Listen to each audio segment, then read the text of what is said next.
Dear students, let us start the discussion on today's newspaper, the 7th December 2016. Now, today, Hindu is majorly focusing about the departed leader J.J. Lalitha. So, in this, let us talk about few areas which are relevant to our syllabus.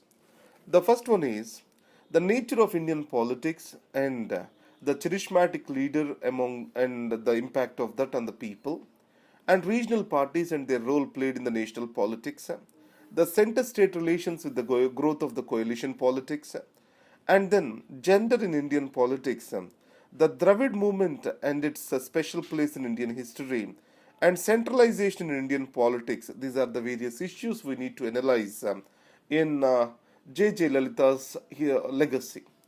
Now, the first thing is, Miss Jayalalitha, she did not get the power on platter as most of the people believed. And there were dramatic circumstances after the death of her mentor, Mr. M.G. Ramachandran, and she finally has to prove her mettle to get onto power. In this context, she repeatedly stated that across South India, the women leadership is always guided by strong familial connections. Either it is Indira Gandhi or either it is Bandaru Naike or Sheikh Hasina, they have a strong familial connections to be into that particular position of a leadership. But she was and she is a self-made woman. So in these circumstances, the woman has a huge problem in entering into the politics, and there is a gender barrier. There is a glass ceiling for the woman to rise to the top in Indian politics. And the second thing is her way of functioning is highly centralized. Even today, AIDMK party, if it is seen, it is just identified with its leader, that is Jayalalitha. And this charismatic leadership is one that is cementing the party structure and its cadres. So obviously, when the authority is getting centralized, there is a good chance for the growth of the extra constitutional authorities too. This has happened in the case of Andhra Pradesh when Mr. N.T. Ramarao was the chief minister, and with Bangarappa in Karnataka, and also in the case of Jayalalitha in Tamil Nadu. But however, the leader is very conscious to keep herself, her independent counsel in mind. So that's why whenever the allegations have come up that she is being influenced excessively by one or the other person, she kept herself away from that. So, leaving that aside, centralization in Indian politics is a regular feature. So, we often call that as high command politics. Hindu policy research recently has brought a document on the political parties and their structure in India. So, in this, it has repeatedly said that the political party structures at the highest level, they are homogeneous. So, in a diverse country such as India, the political parties are failing to reflect these diversities. Either it is a national party or a regional party. It states that most of the political party leadership, barring few, is occupied by the upper caste male. So it means there are both caste barriers and gender barriers to grow high in the hierarchy of the political leadership. And coming to Jayalalitha's influence on coalition politics, now you see, the stability of the central government has become the mercy of the regional parties in the coalition politics. It was evident in 1990s and also in Vajpayee era after 1997. So initially, the in the Vajpayee, the PV Narasimha Rao era, it has got the support from the J. Lalita CIA DMK, and it was the support from outside. It was dependent on the so-called outside support, and Miss Jayalalitha was able to sway the opinions in its favor. And the second thing is, if we go further, during Vajpayee era also she supported the government from outside in the initial first term, and her pullout has led to the loss of the power to BJP-led NDA at the center. And the third thing is, Ms. Jayalalitha's Aral's personal vengeance against the DMK, or DMK's vengeance against Jayalalitha, that defined the political landscape in Tamil Nadu. Now, there is a particular culture in Tamil Nadu where one of the parties in power, the opposition leader, will not enter into the house.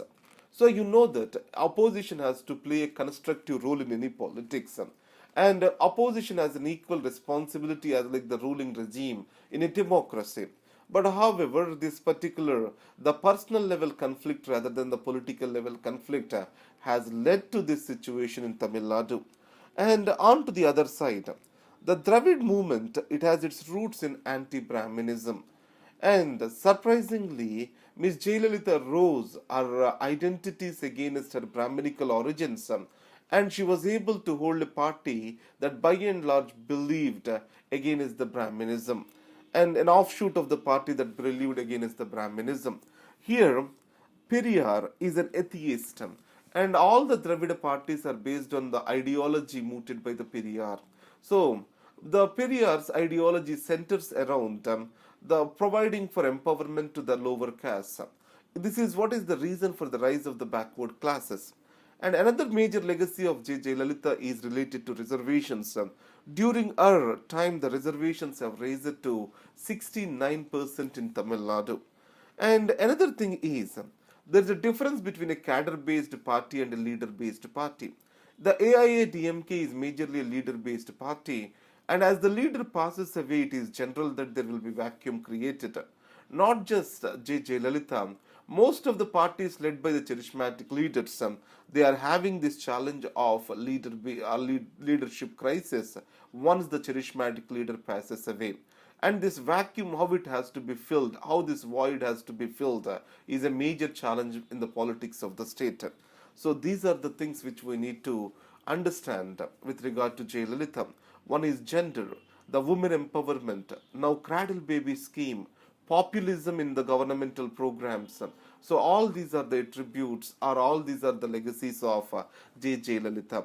On a positive side, her welfare schemes has driven out hunger from Tamil Nadu. There are no hunger deaths in Tamil Nadu.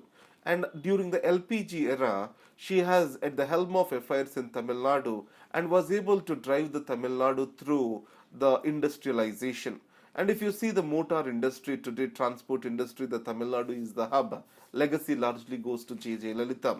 And along with this, the corruption scandals were also surrounding her. And the Supreme Court also has passed with many judgments in surrounding the corruption cases. In this case, though she did not win, she was not permitted to contest the elections.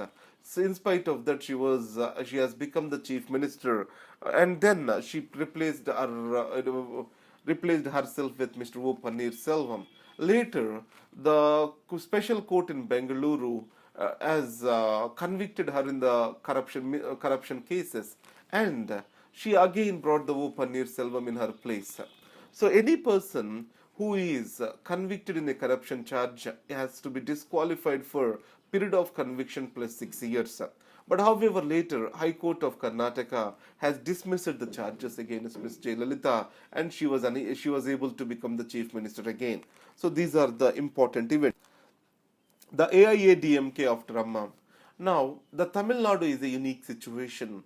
No national party was able to root itself after these two regional parties have their stronghold.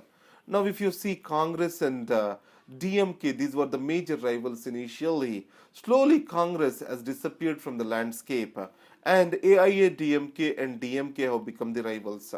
And also, many caste based parties are growing in Tamil Nadu. And the alliances between the political parties at the time of elections, that is also has determined the electoral fortunes for the political parties. As of now, the BJP did not make its entry into Tamil Nadu. So probably the leadership vacuum created due to the demise of the Jayalalitha and can provide for BJP to enter into the Tamil landscape. And airing out a decision. So the Navy did not accept the Tejas, indigenously built Tejas. And here the author says that it is purely on the considerations of the quality parameters, nothing else. So we don't need to get into the technical matters how the procurement of the defense held, but we need to remember that it is purely an independent professional decision, not a procurement scandal. And coming to working with right numbers, here there are two indices which are being quoted. One is the Global Hunger Index, and the second one is India's status with regard to the Sustainable Developmental Goals. So in this context, India suffers from, with regard to nutrition, two double burdens. One is communicable and non-communicable diseases burden, and the second is the nutritional transition India is in. It is bringing the obesity and malnutrition together. So, in this context, to deal with the health situation in the country, we need to have sound database data. So, India has no proper birth and registration database. So, we depend upon sample surveys. India has to streamline its birth and death certification. And the second thing is, as like in the United States, at the national level, an interagency forum can be created to coordinate with the birth death data and other nutritional data statistics. This is what the article suggests for. And then, coming to the world, there is one world, one China.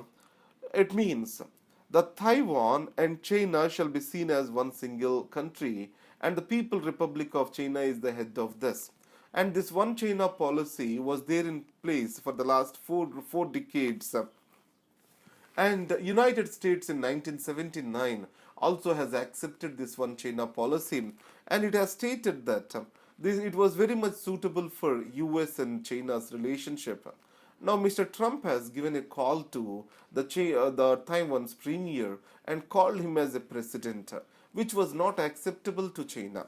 And in this scenario, if US moves away from one China policy, it is expected that the China and US relations may take a back burning.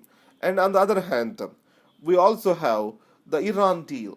Mr. Trump, during his presidential electioneering, has critically stated his opposition to the Iran's nuclear deal. Now, in this context, China said the Iran deal has to move forward irrespective of the political changes in any country. So, China has made substantial investments in Iran before and after the nuclear deal. So, if any moving back on the Iran nuclear deal and imposition of the sanctions will economically hurt the China too. So, and coming to Mongolia seeks support of China's blockade. Now, you know that Mongolia is a landlocked country. It is locked on one side by the China, other side by Russia. Now, 70% of the trade of Mongolia is with China. So, recently, Indian Prime Minister Narendra Modi also visited Mongolia, and the Mongolia is having the rare earth metals on which China almost had the monopoly in their production. So, in this context, recently Dalai Lama has visited Mongolia and state has hosted the leader.